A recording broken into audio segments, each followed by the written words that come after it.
কুষ্টিয়ায় আইডিইবির ৫৪তম প্রতিষ্ঠা বার্ষিকী ও গণপ্রকৌশল দিবস পালিত।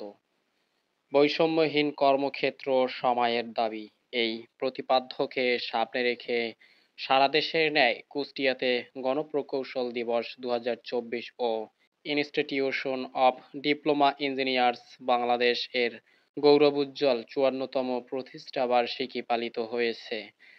গতকাল বুধবার সকাল ১০টায় আইডিইবি কুষ্টিয়া জেলা শাখার উদ্যোগে শহরের কাটাইখানা মোড় এলাকায় পলিটেকনিক ইনস্টিটিউট চত্বরে মাঠ থেকে এক বর্ণাঢ্য র্যালি বের হয়ে শহরের বিভিন্ন সড়ক প্রদক্ষিণ করে আইডিইবি কুষ্টিয়া জেলা শাখার কার্যালয় প্রাঙ্গণে গিয়ে শেষ হয়।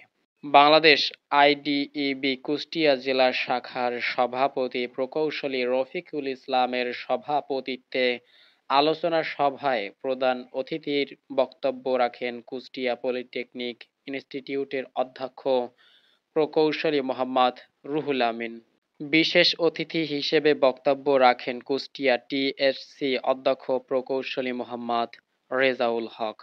স্বাগত বক্তব্য রাখেন আইডিইবি কুষ্টিয়া জেলা শাখার সাধারণ সম্পাদক প্রকৌশলী সেলিম রেজা। অনুষ্ঠান সঞ্চালনা করেন সংগঠনের যুগ্ম সম্পাদক প্রকৌশলী সাইদুল ইসলাম সাইদ। আলোচনা সভা শেষে পায়রা, বেলুন ও ফেস্টুন উড়িয়ে বর্ণাঢ্য র্যালির আনুষ্ঠানিক উদ্বোধন করেন প্রধান অতিথি কুষ্টিয়া পলিটেকনিক ইনস্টিটিউটের অধ্যক্ষ প্রকৌশলী মোহাম্মদ রুহুল আমিন সহ অন্যান্য অতিথিবৃন্দ।